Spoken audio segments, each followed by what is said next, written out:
الحمد لله نحمده ونستعينه ونستغفره ونؤمن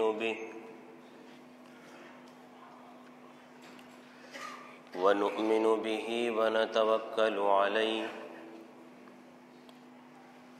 ونعوذ بالله من شرور أنفسنا ومن سيئات أعمالنا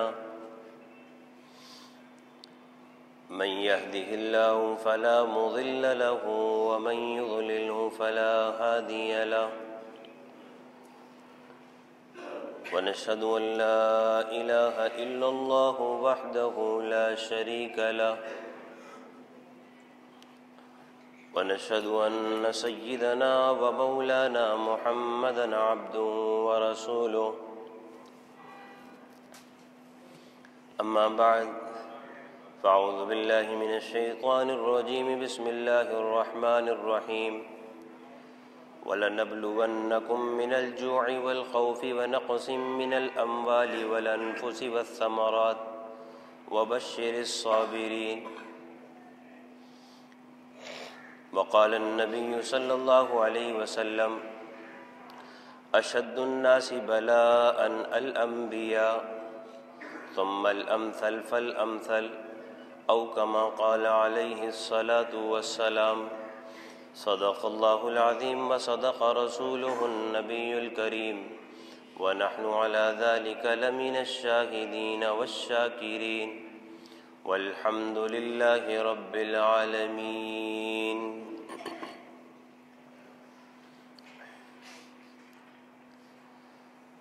عزیزان محترم اور میرے بزرگ احباب، کلام اللہ کی ایک آیت اور نبی اکرم صلی اللہ علیہ وسلم کی ایک حدیث مبارکہ پڑھی. اللہ اپنے فضل و کرم سے صحیح بات کہنے اور اس پر عمل کی توفیق نصیب فرمائے.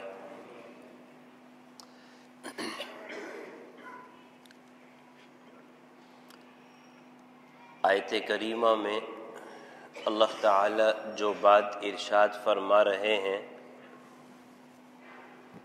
اس کا مفہوم یہ ہے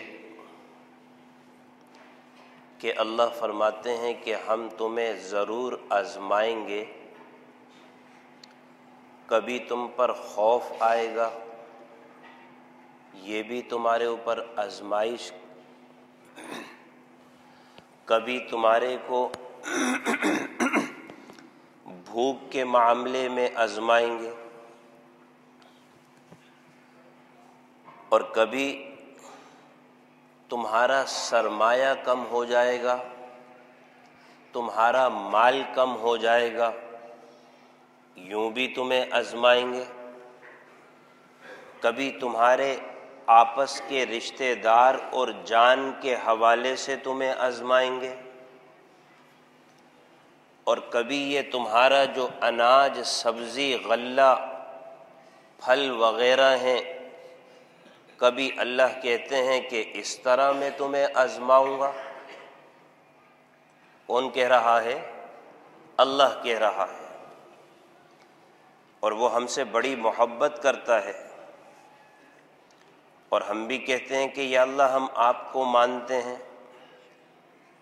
لیکن آزمائش کا جو سلسلہ شروع ہوتا ہے نا، خلاصے کے طور پر عرض کرتا ہوں، وہ ہم سے بڑی محبت کرتا ہے، اور ہم کہتے ہیں اے اللہ ہم آپ کو مانتے ہیں.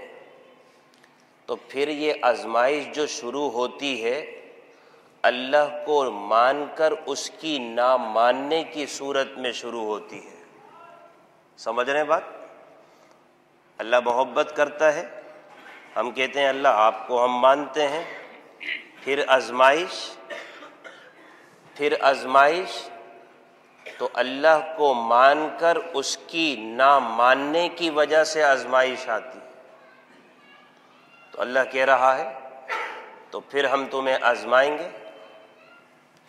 تم نے اتنا کہہ دیا کہ ایمان لے کر آ گئے، پھر بھی آزمائیں گے. اور کبھی مال کے ذریعے سے، کبھی جانوں کے ذریعے سے، کبھی تمہاری تجارت کے ذریعے سے، کبھی تمہارے مال کے کم اور بڑے ہونے کے ذریعے سے، کبھی تمہارے کو خوف کے ذریعے سے، کبھی بھوک کے ذریعے سے، ہم تو آزمائیں گے۔ آقا تو خادم کو آزما سکتا ہے کہ نہیں، کہ میرا خادم میرے لیے مخلص ہے کہ نہیں ہے، میرا غلام میرے لیے مخلص ہے کہ نہیں ہے۔ نام تو ہم نے عبداللہ رکھا، مطلب کیا ہے کہ اے اللہ ہم آپ کے بندے ہیں، تو دنیا کا آقا ہم کسی کے ہاں نوکری کرتے ہیں، ذرا آزمائش دے کر ہمیں جانچ پڑتال کرتا ہے، یہ میرا کام کرنے والا کیسا ہے، یہ میری باتوں پر کیسا اترے گا۔ اور ہم پھر کہتے ہیں ہم احکم الحاکمین، بادشاہوں کے بادشاہ کے غلام ہیں، تو وہ ہمیں آزما نہیں سکتا، وہ ہمیں دیکھ نہیں سکتا کہ جب میں اس کو دیتا ہوں تو یہ کہتا ہے کہ الحمدللہ، اور جب کبھی میں نے بھوک افلاس اور پریشانی کے حوالے سے اس کو دیکھا تو یہ مجھ سے شکوہ شکایت کرتا ہے یا کہتا ہے کہ یہاں پر بھی میں کہتا ہوں تمام تعریف اللہ کے لیے ہے، تمام تعریف اللہ کے لیے ہے، ہم نے تو اس کو مانا ہے، وہی ہمارا مأویٰ ہے، وہی ہمارا ملجا ہے، وہی ہمارا ٹھکانہ ہے، ہم اس کے بغیر کہیں ادھر ادھر جا نہیں سکتے۔ اس کے ٹھکانے کے علاوہ، اس کے مأویٰ اور ملجا کے حوالہ ہمارے لیے کوئی علاوہ کوئی ٹھکانہ نہیں ہے۔ وہ ہمارے کو کہاں سے لے کر کہاں لے کر آیا اور پھر یہاں سے کہاں لے کر چلا جائے گا، وہ ہمارے ساتھ ہمیشہ ہے۔ ہم نے کہا کہ ہم تجھے مانتے ہیں، لیکن نہ ماننے کی صورت میں اس کی وہ ہمیں آزما بھی لیتا ہے، اور اس کی شان دیکھیے رحمت کی کہ آزما کر نہ ماننے کی جو سزا ہے اس کو دھو دیتا ہے۔ اللہ کو مانتے، اللہ کی نہیں مانتے نا، لہذا آزمائش دے کر نہ ماننے کی سزا کو دھو کر وہ ہمیں صاف ستھرا کر کر آگے لے جانا چاہتا ہے۔ وہ ہمارا اللہ ہے، وہ ہم سے کہتا ہے کہ میں تمہیں آزماؤں گا۔ تو معلوم یہ ہوا کہ آزمائش انسان پر آتی ہے، اور اس کے نبی نے کیا کہا؟ اشد الناس بلاء الانبیاء، ساری کائنات میں سب سے بڑھ کر تکالیف میں مبتلا ہونے والے نبی ہوا کرتے تھے۔ نبی، سارے صحابہ مل کر نبی کو نہیں پا سکتے مرتبے کے اعتبار سے۔ ان کے متعلق اللہ کے نبی کیا کہہ رہے ہیں؟ پوری کائنات میں جو اللہ کے برگزیدہ بندے تھے، جن کا چناؤ ہوا، جن کا انتخاب ہوا، جن کو کسی میں سے محبوب بنایا، کسی میں سے کسی کو خلیل بنایا، کسی میں سے کسی کو روح اللہ بنایا، کسی کو اس میں سے حبیب اللہ بنایا، کسی کو کلیم اللہ بنایا، یہ ہے الانبیاء۔ اور اللہ کے نبی کیا کہہ رہے ہیں؟ یہ سارے کے سارے جتنے گزرے ہیں نا، پوری کائنات میں سب سے بڑھ کر ان کو تکالیف آئی ہیں۔ حالانکہ ابھی کیا کہا؟ برگزیدہ، منتخب، کسی کو حبیب اللہ کہا، کسی کو خلیل اللہ کہا، کسی کو روح اللہ کہا، کسی کو کلیم اللہ بنایا، اور پھر کیا کہا؟ اشد الناس بلاء الانبیاء۔ یہ ہمارے جو قریبی ہیں نا، ان کو ہم نے بڑا آزمایا ہے۔ اور پھر اللہ کے نبی نے آگے کیا کہا؟ ثم الامثل فالامثل، اور پھر جو اعمال کے اعتبار سے جتنا ان برگزیدہ بندوں کے قریب ہوتا چلا جائے گا، اللہ اس کو بھی آزماتے رہیں گے، اللہ اس پر بھی آزمائش لے کر آتے رہیں گے۔ تو معلوم کیا ہوا؟ نبی، برگزیدہ بندے۔ اب معلوم یہ ہوا جو اللہ کے نیک بندے ہوتے ہیں ان پر حال احوال آتے ہیں، اور وہ اللہ کے نیک بندے پھر صبر کر کے اللہ کے آگے ہاتھ اٹھاتے ہیں۔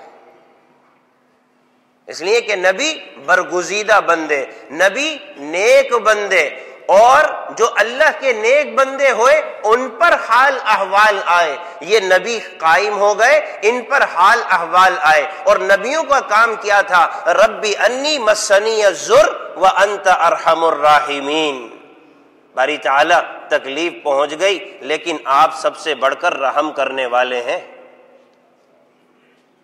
تو نیک بندوں پر حال بھی آتا ہے اور نیکو لوگوں پر آتا ہے.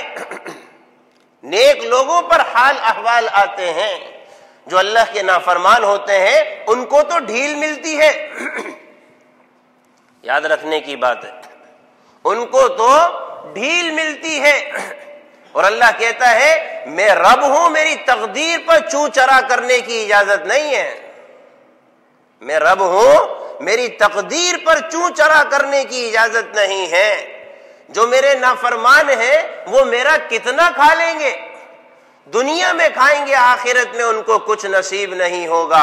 اور جو میرا ہے, میرے ہیں, وہ ہمیشہ کھائیں گے. خالدین فیہا ابدا, خالدین فیہا ابدا, ہمیشہ زندگی دوں گا, ہمیشہ. اور جہنمیوں کو اگر ملے گا بھی نا تو وہ چیز جو کھانے کی ہے وہ نہیں ملے گی. ان کی غذا قرآن کا مطالعہ کر کے دیکھ لیا جائے کیا نصیب ہو گیا. پیپ خون یہ ان کی غذا ہے. اور مسلمانوں کی غذا وَلَكُمْ فِيهَا مَا تَشْتَهِي أَنفُسُكُمْ وَلَكُمْ فِيهَا مَا تَشْتَهِي, تمہاری غذا وہ جو تم چاہو. اللہ کیا کہہ رہا ہے؟ تمہاری غذا وہ جو تو چاہے میرے بندے. اگرچہ روایت میں کلام ہے, ایک تیری چاہت ہے ایک میری چاہت ہے. ہوگا وہ جو میری چاہت ہے. اگر تو نے اپنی چاہت کو میری چاہت پہ قربان کر دیا تو تجھے وہ بھی ملے گا جو تیری چاہت ہے. ہم نے اپنی دنیا اللہ پر قربان کر دی تو پھر جنت میں ہمیں اللہ کیا کہہ رہا ہے؟ وَلَكُمْ فِيهَا مَا تَشْتَهِي, جو چاہو گے وہ ملے گا. اپنی چاہت کو اللہ کی چاہت پہ جب قربان کر دیا تو جو چاہو گے وہ ملے گا, جو چاہو گے. اور اگر اپنی چاہت کو آڑے لے کر آؤ گے تو ہوگا وہ جو رب چاہے گا, ہوگا وہ جو رب چاہے گا. تو پھر یہ نہیں ملے گا وَلَكُمْ فِيهَا مَا تَشْتَهِي. اے مسلمان, جو چاہے مانگ لے تجھے عطا کروں گا. تو معلوم یہ ہوا جو اللہ کے نیک بندے ہوتے ہیں حال ان پر آتا ہے. نافرمانوں کو تو ڈھیل ملتی ہے. تبھی آج مسلمان نافرمانوں سے دھوکہ کھاتا ہے. کیا کہتا ہے؟ یار نہ نماز کے, نہ روزے کے, نہ اللہ اس کے رسول کے, دیکھو ذرا کیسے دندناتے پھر رہے ہیں. کہتا نہیں کہتا مسلمان, یار نہ نماز کے, نہ روزے کے, نہ صوم و صلات کے, نہ یہاں تک کہ اللہ اس کے رسول کے, ان کی عیاشیاں دیکھو. تو مطلب کیا ہے؟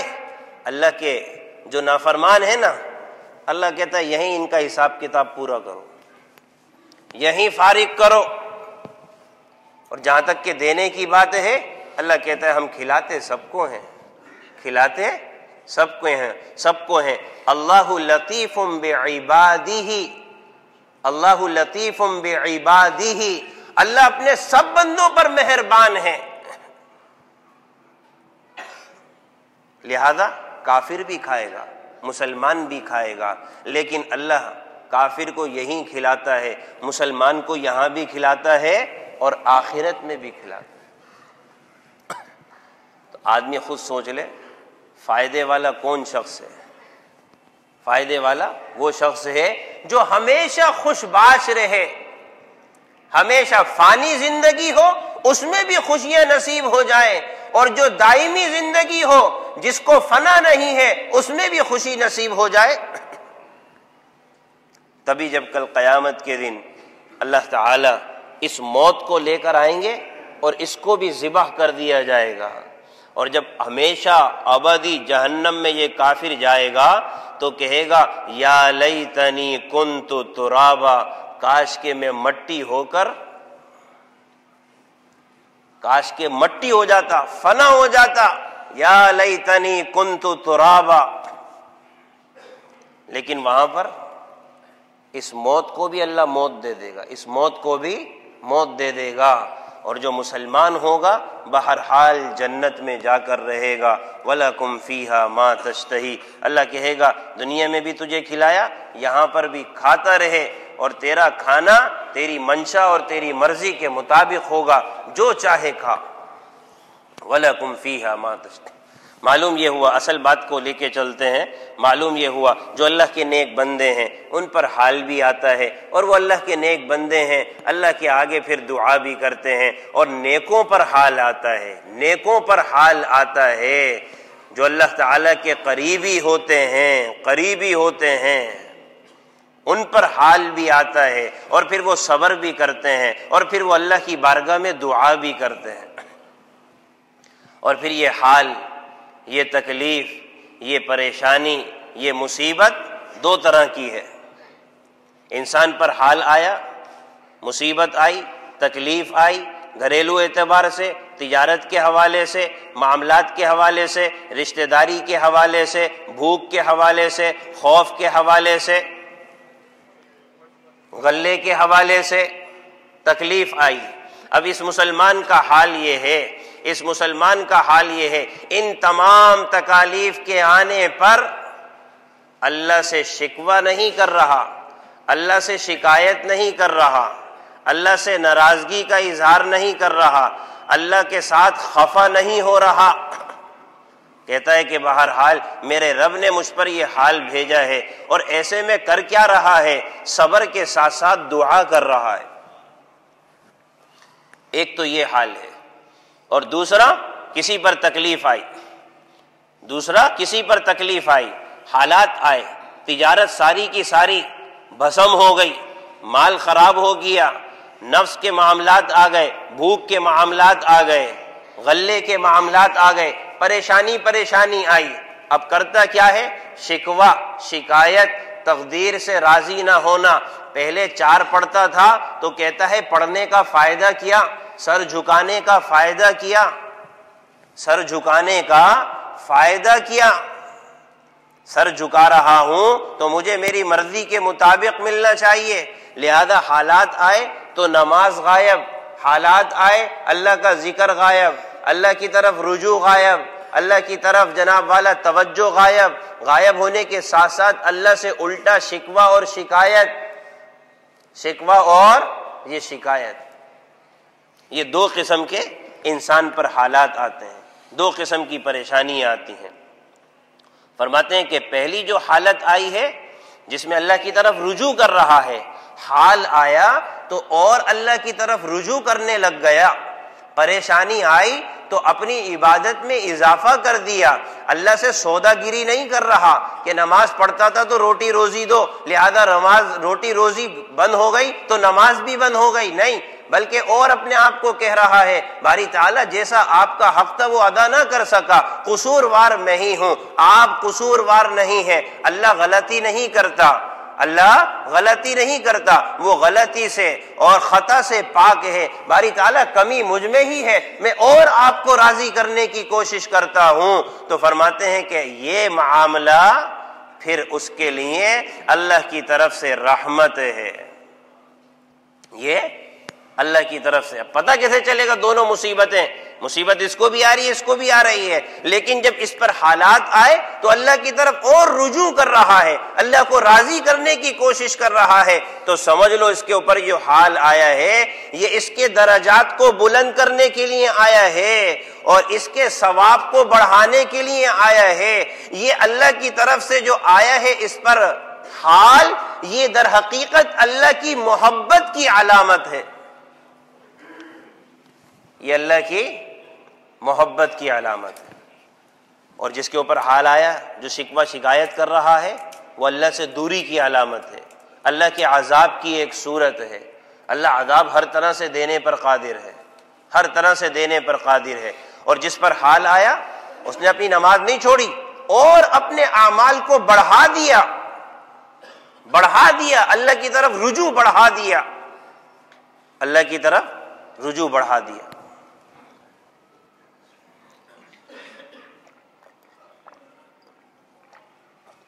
تو یہ اگر رجوع بڑھ رہا ہے، اس کے متعلق فرماتے ہیں یہ اللہ کی طرف سے اس کے درجات کو بلند کرنے کا سبب ہے اور اس کے ثواب میں اضافے کا سبب ہے۔ 3 باتیں، اور اس کے درجات کو بلند کرنے کا سبب ہے اور اس کے اجر اور ثواب کو بڑھانے کا سبب ہے۔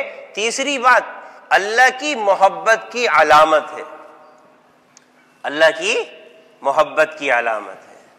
اب آدمی یہ کہے کہ یار یہ بھلا کیسی محبت ہے، یہ بھلا کیسی محبت ہے؟ حال دے کر محبت کا اظہار، آزمائش دے کر محبت کا اظہار، تکلیف دے کر محبت کا اظہار، بھلا یہ کیسی محبت ہے؟ تو اس کے متعلق یہ بات سمجھ لیں، پہلی بات تو یہ سمجھ لیں کہ دنیا میں جو انسان آئے ہیں نا، جتنی مخلوق آئی ہے دنیا میں، ان مخلوقات میں سے کوئی آدمی یہ دعویٰ نہیں کر سکتا کہ زندگی بھر میرے ساتھ کوئی دکھ، درد، تکلیف، پریشانی، بیماری نہیں آئی۔ میں دنیا میں ایسے رہ رہا ہوں جیسے جنت میں کوئی بھی دنیا میں بشر ایسا نہیں ہے۔ حال مختلف ہیں، اندرون خانہ چیز شمع چیداری، گھر کے حال کیا حوال ہیں تمہیں کیا معلوم۔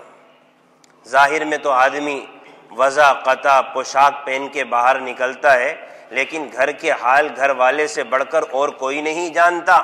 کسی کے ظاہر سے دھوکہ نہیں کھانا چاہیے، دنیا کیا کہتی ہے؟ کسی کے ظاہر سے دھوکہ نہیں کھانا چاہیے، نہ معلوم پس منظر میں اس کے کیا حال احوال ہوں، کیا معاملات ہوں، کیا حال احوال ہوں، کیا معاملات ہوں۔ لہذا کسی کے اوپر کچھ پریشانی، کوئی مالی اعتبار سے پریشان ہے، کوئی رشتہ داری کے حوالے سے پریشان ہے، کوئی کاروبار کے حوالے سے پریشان ہے، کوئی کسی حوالے سے پریشان ہے۔ دنیا نام اسی چیز کا ہے، کچھ نہ کچھ اس انسان کے ساتھ وابستہ رہتا ہے حال۔ کوئی آدمی کسی حال سے بالکل خالی ہو، ایسی دنیا میں مثال نہیں ملتی۔ کچھ نہ کچھ حال اس کے اوپر طاری ہوتا ہے، کچھ نہ کچھ حالات اس کے اوپر آتے ہیں۔ آدمی دھوکے میں تو آ جاتا ہے، لیکن جب اس کے پس پردہ اس کی تحقیقات میں پڑتا ہے تو ایسے ایسے معاملات کھل کر آتے ہیں کہ آدمی کی آنکھیں کھلی کی کھلی رہ جاتی ہیں کہ یار ہم تو کچھ سمجھ رہے تھے، یہ تو کچھ نکلا۔ وہ حضرت خضر کا واقعہ ہے نا کہ ایک آدمی کی حضرت خضر علیہ السلام سے جب ملاقات ہوئی، اور حضرت خضر کے بارے میں مشہور ہے ان سے جو دعا کراؤ قبول ہو جاتی ہے، مستجاب الدعوات ہیں۔ لہذا حضرت خضر علیہ السلام سے جب ملاقات ہوئی تو ملاقات کے بعد کہنے لگا کہ بھائی یہ دنیا ہے، آپ اللہ کی بارگاہ میں دعا کر دیں مجھے یہاں پر کوئی تکلیف نہ آئے۔ حضرت نے فرمایا ایسی دعا میں نہیں کر سکتا، اللہ نے دنیا کو ایسا بنایا ہی نہیں ہے، یہ تو جنت ہے، لا خوف علیہم ولا هم یحزنون، نہ وہاں خوف ہوگا نہ غم ہوگا۔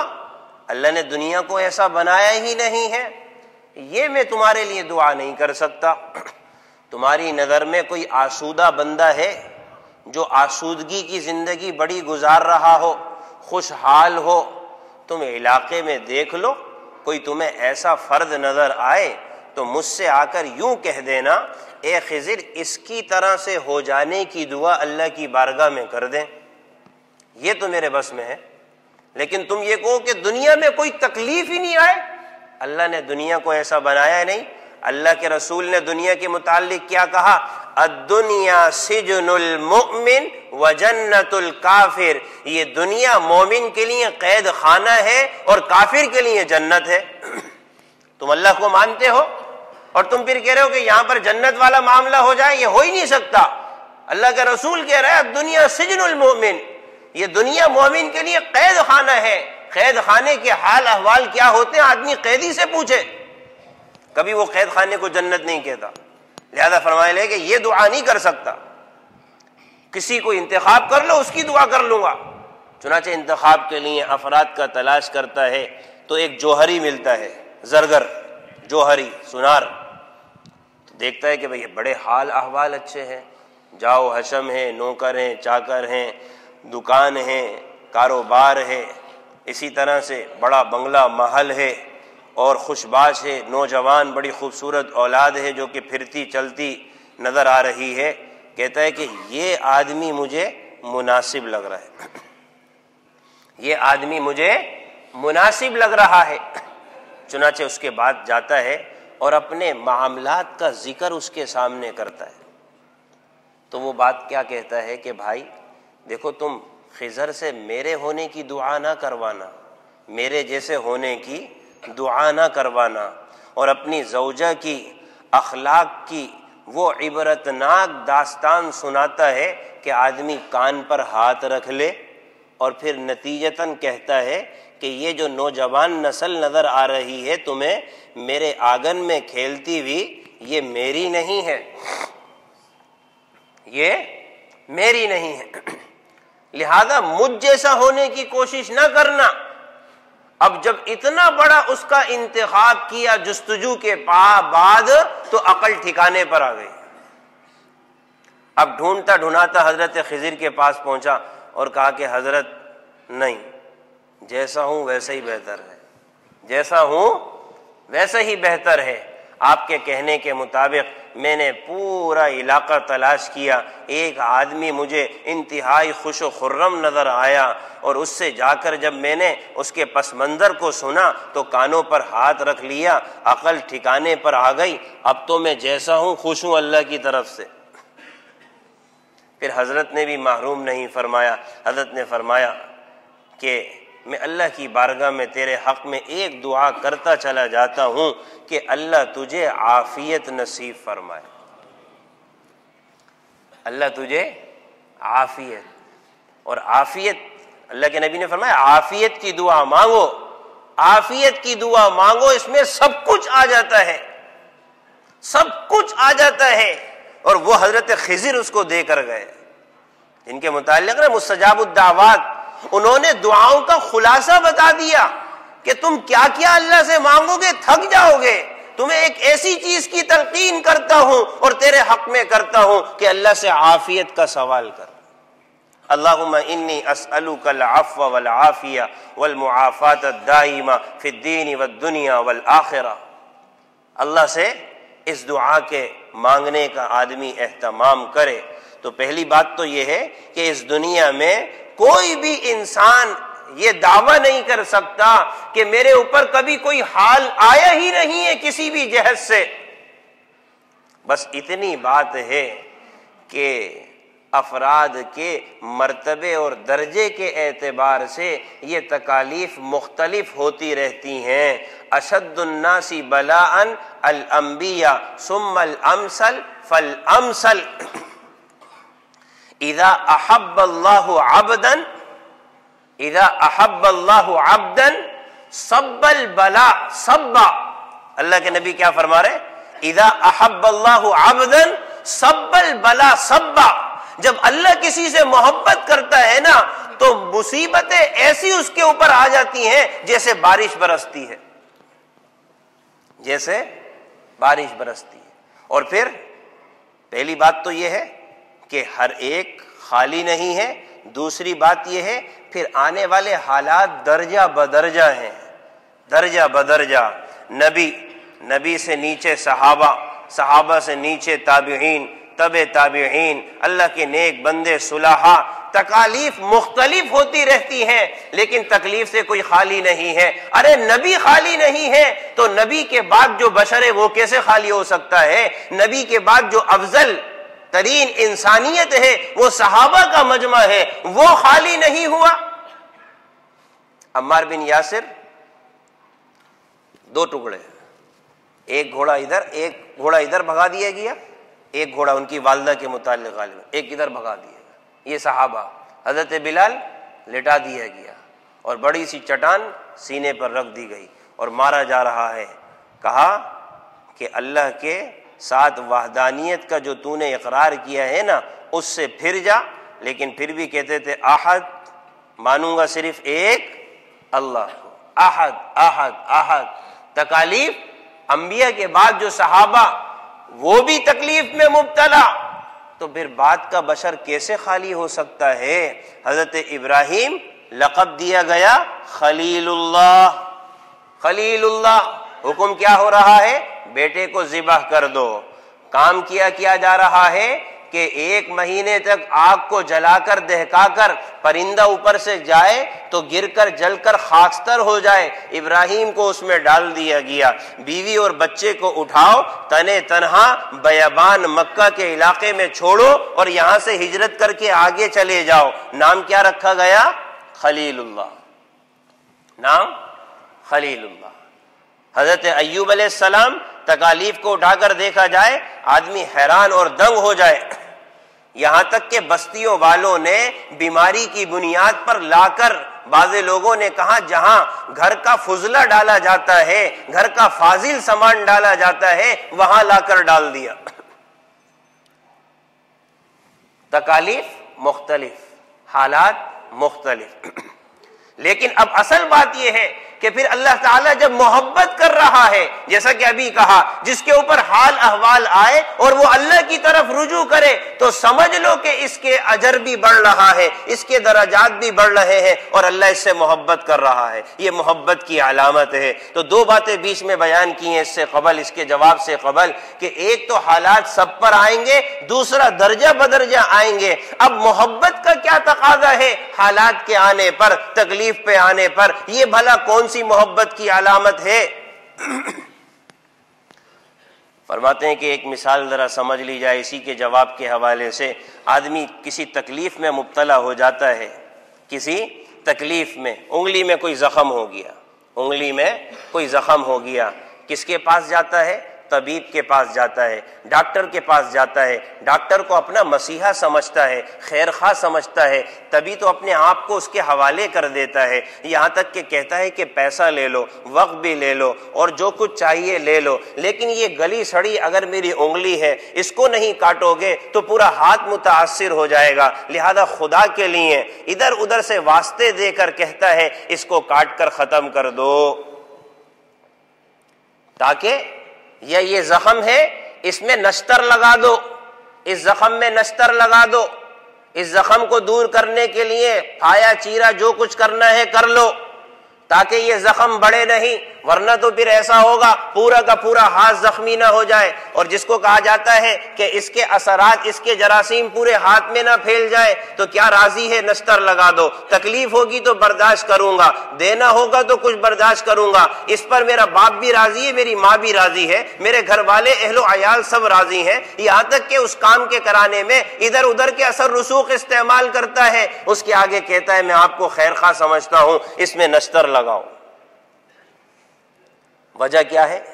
اگر اس پہ نشتر نہیں لگے گا تو پورا جسم خراب ہو جائے گا، پھر یہ کسی کام کا نہیں رہے گا۔ ڈاکٹر نشتر لگاتا ہے، کبھی ڈاکٹر سے نفرت کا اظہار کیا جاتا ہے، اس کو برا بھلا کہا جاتا ہے، بلکہ اس کو تو سلام کیا جاتا ہے، اس کی حوصلہ افزائی کی جاتی ہے، جزاک اللہ کہہ کر رخصت ہوا جاتا ہے۔ اسی طرح سے چھوٹا بچہ ہے،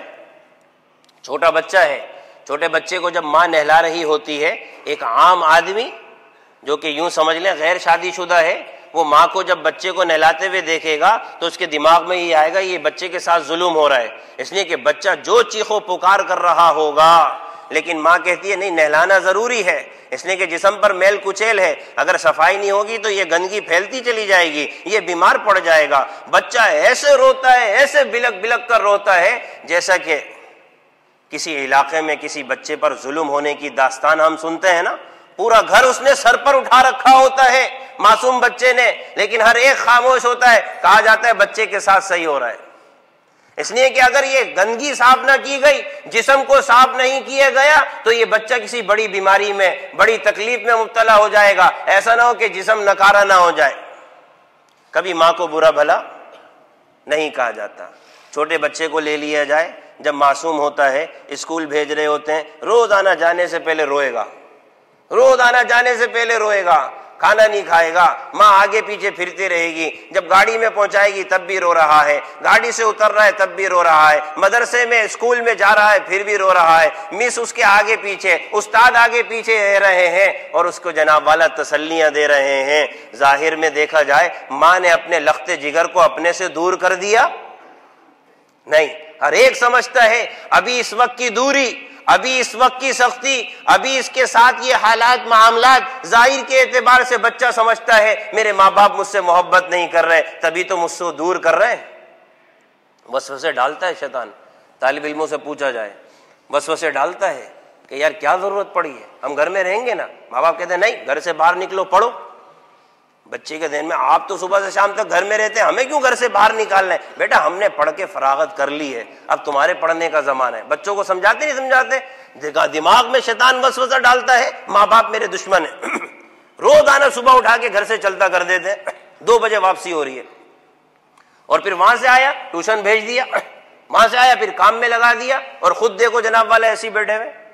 ظاہری اعتبار سے حال احوال کو دیکھا جائے تو ماں باپ زیادتی کرتے ہوئے نظر آ رہے ہیں، لیکن ہر ایک اس بات کو مانتا ہے نہیں یہ اس کے لیے خیر خواہی ہے، ہر ایک مانتا ہے ماں بھی محبت کرنے والی ہے، ڈاکٹر بھی محبت کرنے والا ہے، ماں نہلاتی ہے تب بھی وہ محبت کر رہی ہے، ماں اس کو اسکول بھیجتی ہے تب بھی محبت کر رہی ہے، تاکہ یہ صاف ستھرا ہو جائے آگے کی زندگی کے حوالے سے۔ جب دنیا میں حال احوال یہ برداشت کر لیا جاتا ہے، ہم اور آپ سمجھتے ہیں ماں سے بڑھ کر جب رب محبت کرتا ہے تو میں اپنے اعمال کو دیکھوں کہ میرے اعمال کی بنیاد پر میرا رب مجھ سے ناراض تو نہیں ہو گیا، میں نے اعمال گندے تو نہیں کر لیے، خراب تو نہیں کر لیے کہ آخرت کی زندگی اب میری برباد ہو جائے گی، تباہ ہو جائے گی اگر میرا رب مجھے غسل دے رہا ہے تو اس میں پھر کیا اشکال ہے؟ سمجھ رہے؟ میرا رب مجھے گناہوں سے غسل دے رہا ہے۔ جب مصیبت آتی ہے گناہ دھلتے ہیں کہ نہیں دھلتے؟ گناہ دھلتے ہیں، اس لیے کہ اس رب کو پتہ ہے اس کی ہمیشہ کی زندگی خراب ہو رہی ہے۔ اور کوئی دعویٰ کر سکتا ہے کہ میرے جسم پر گناہوں کا میل نہیں ہے؟ کوئی کہہ سکتا ہے؟ بھائی مجھ سمیت اپنی بھی بات کر رہا ہوں، بڑا مشکل ہے یہ دعویٰ، بڑا مشکل ہے دعویٰ۔ کوئی آدمی یہ کہے کہ جناب والا میں نے رب کو کبھی ناراض نہیں کیا، پلک جھپکنے کے برابر ناراض نہیں کیا۔ حضرت یوشع، حضرت حزقیل، حضرت یوشع، حضرت حزقیل پلک جھپکنے کے برابر کبھی ناراض نہیں کیا۔ بہت مشکل ہے دعویٰ۔ وہ رب جانتا ہے کہ ہم اس کو کتنا ناراض کرتے ہیں، وہ پھر بھی ستاری کرتا ہے۔ وہ جانتا ہے ہم اس کو کتنا ناراض کرتے ہیں، وہ پھر بھی غفاری کرتا ہے، وہ پھر بھی معاف کر دیتا ہے۔ اس کو معلوم ہے یہ میرا بندہ میرا ہو کر بھی مجھے ناراض کرتا ہے، اس کے جسم پر گناہوں کی نجاست ہے، گناہوں کی پلیدی ہے، اس کا جسم گناہوں کی وجہ سے نجس ہو گیا، خراب ہو گیا، میلا ہو گیا، کچیلا ہو گیا۔ اگر وہ ان آزمائش کے ذریعے سے اس کو پاک اور صاف کر دے، جس کے متعلق میرا دعویٰ ہے وہ ماں سے بڑھ کر محبت کرتا ہے، تو پھر تو اس کا آزمائش دینا ماں سے بڑھ کر میرے لیے قابل قبول ہونا چاہیے۔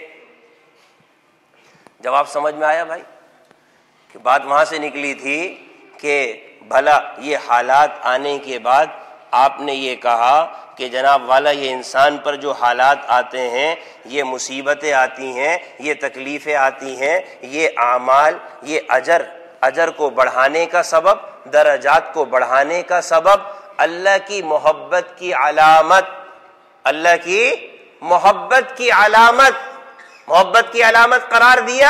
یہ علامت محبت کیسے ہے اس کی وضاحت ہوئی ہے۔ یہ علامت محبت کیسے ہے کہ آپ اس کو کیسے کہہ رہے ہیں کہ یہ محبت کی علامت ہے، وضاحت ہو گئی۔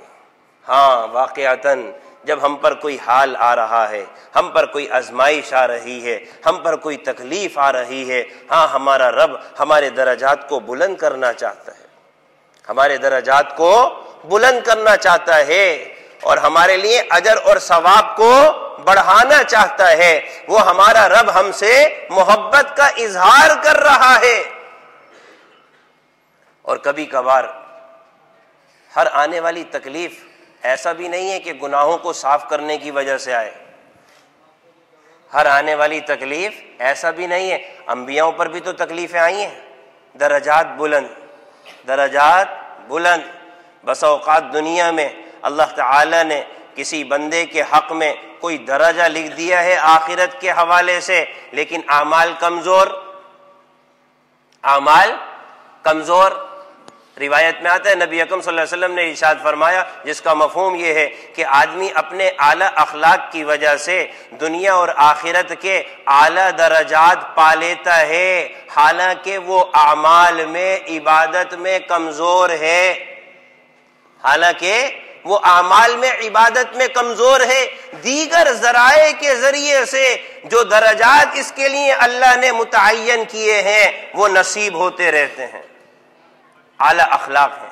روایت میں آتا ہے نبی اکرم صلی اللہ علیہ وسلم سے عرض کیا گیا، یا رسول اللہ ایک عورت ایسی ہے کہ جناب والا بڑے بڑے، مفہوم عرض کر رہا ہوں، بڑے بڑے اعمال نہیں ہیں، کوئی عبادتیں، ریاضتیں، مجاہدے نہیں ہیں، ہاں فرائض اور واجبات تو ادا کرتی ہے۔ اب اللہ کی رضا، جنت کیسے مل رہی ہے؟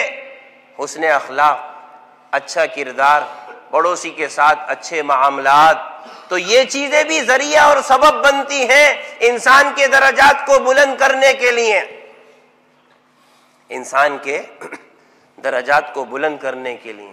اس لیے کہ نبی اکرم صلی اللہ علیہ وسلم نے ارشاد فرما دیا نا کہ جو تمہارے ساتھ قطع تعلقی کرے اس کے ساتھ جوڑو، جو تمہارے ساتھ نہ دینے کا معاملہ کرے اس کو عطا کرو، جو تمہارے کو تکلیف دے اس کو معاف کرو۔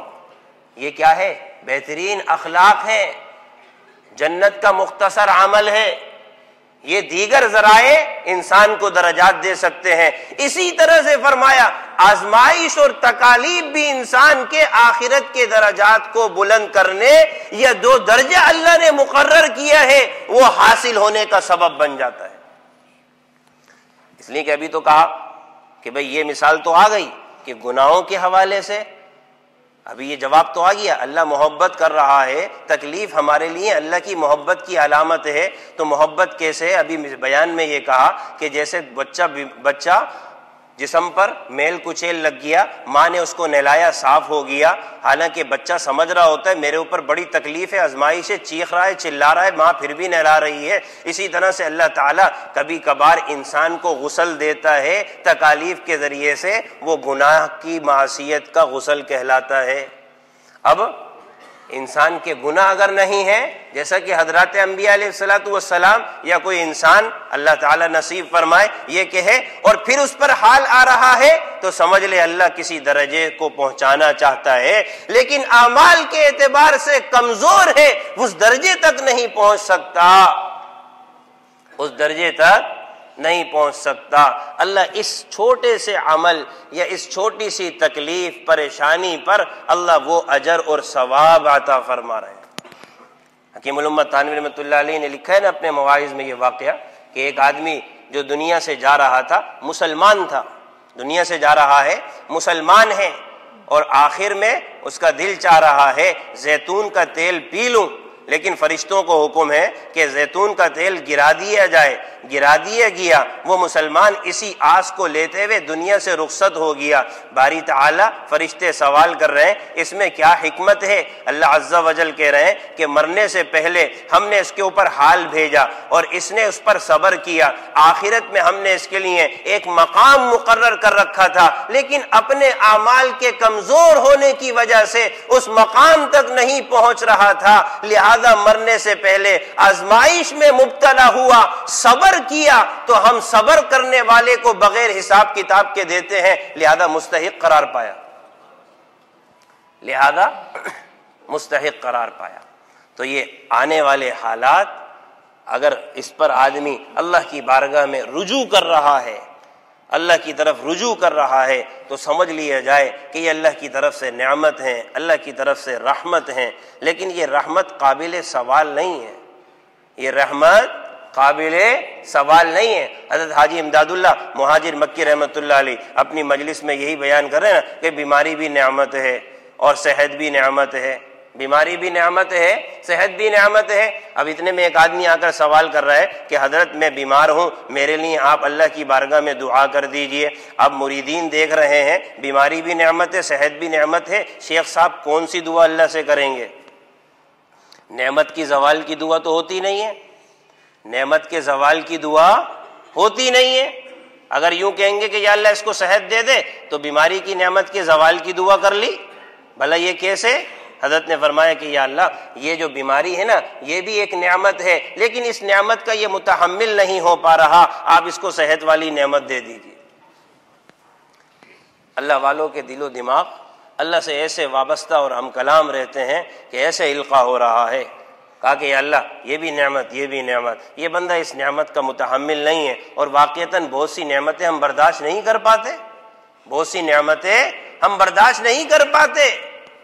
وہ نعمت ہم مانگ تو رہے ہوتے ہیں لیکن ہم اس کے متحمل نہیں ہیں، تو لہذا یہ مانگنے والی بھی نہیں ہے۔ لیکن آ جائے جب کوئی پریشانی اور تکالیف اور مصیبت تو وہاں پر الحمدللہ یہ موقع کا ذکر نہیں ہے۔ اگر الحمدللہ علی کل حال ہے تو ساتھ ساتھ اللہ کی طرف پھر رجوع اور گریہ وزاری اور تکلیف اور اپنی آہ کا بھی اظہار کرنا چاہیے۔ روایت میں آتا ہے، اگرچہ کلام ہے لیکن دیگر روایتوں سے اس کی تائید ہوتی ہے کہ آدمی کے اوپر حال اللہ تعالیٰ بھیجتے ہیں اور یہ فرماتے ہیں اس کی گریہ وزاری مجھے اچھی لگتی ہے، اس کی گریہ وزاری مجھے اچھی لگتی ہے۔ معلوم یہ ہوا جب کوئی تکلیف اور مصیبت اور پریشانی آ جائے، ٹھیک ہے آدمی اللہ کی بارگاہ میں شکوہ اور شکایت تو نہیں کر رہا، باری تعالیٰ سے کہہ رہا ہے باری تعالیٰ میں آپ کا شکر گزار بندہ ہوں، الحمدللہ، تمام تعریف اللہ کے لیے ہیں، آپ نے اور نعمتیں بھی تو دے رکھی ہیں۔ حضرت مظفر حسین شاہ صاحب رحمۃ اللہ علیہ، حضرت مفتی شفیع صاحب رحمۃ اللہ علیہ کے استاد، حضرت ان سے ملاقات کے لیے تشریف لے گئے، ملاقات کے لیے تشریف لے گئے تو حضرت کیا فرمانے لگے؟ جب دیکھا کہ واقعتاً تکلیف میں ہے تو حضرت نے فرمایا حضرت کیا حال ہے، حضرت کیا حال ہے؟ تو کیا فرما رہے ہیں؟ الحمدللہ سر میں بھی درد نہیں ہے، الحمدللہ جسم میں بھی درد نہیں ہے، الحمدللہ میرا دماغ بھی کام کر رہا ہے، آنکھیں بھی کام کر رہی ہیں، کان بھی کام کر رہا ہے، دل بھی کام کر رہا ہے، فالج بھی نہیں ہوا، لنگڑا بھی نہیں ہوا، لولا بھی نہیں ہوا، بس تھوڑا سا بخار ہے۔ سمجھ آ رہی بات؟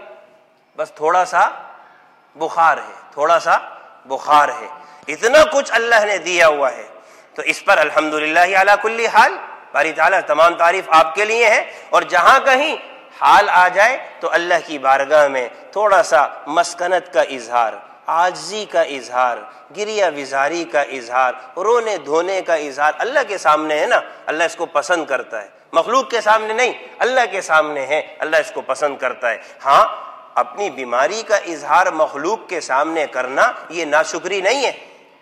مخلوق کے اپنی ماں کو بتا رہا ہے، اپنے باپ کو بتا رہا ہے، ڈاکٹر کو بتا رہا ہے، یہ ناشکری نہیں ہے۔ بیماری کا اظہار کر دینا یہ اللہ کے نبی صلی اللہ علیہ وسلم سے ثابت ہے۔ روایت میں آتا ہے جب آپ صلی اللہ علیہ وسلم کے آخری وقت ہوا تو آپ صلی اللہ علیہ وسلم کے پاس ایک پیالے میں پانی رکھا ہوا تھا، آپ اپنا دست مبارک پیالے میں لے کر جاتے اور لے جانے کے بعد اپنے چہرے انور پر ایسے مل لیا کرتے تھے اور اپنی تکلیف کا اظہار فرماتے۔ بیٹی سیدہ حضرت فاطمہ نے کہا ہائے میرے باپ کی تکلیف، آپ نے فرمایا اے فاطمہ آج کے بعد تیرے باپ کو کوئی تکلیف نہیں ہوگی۔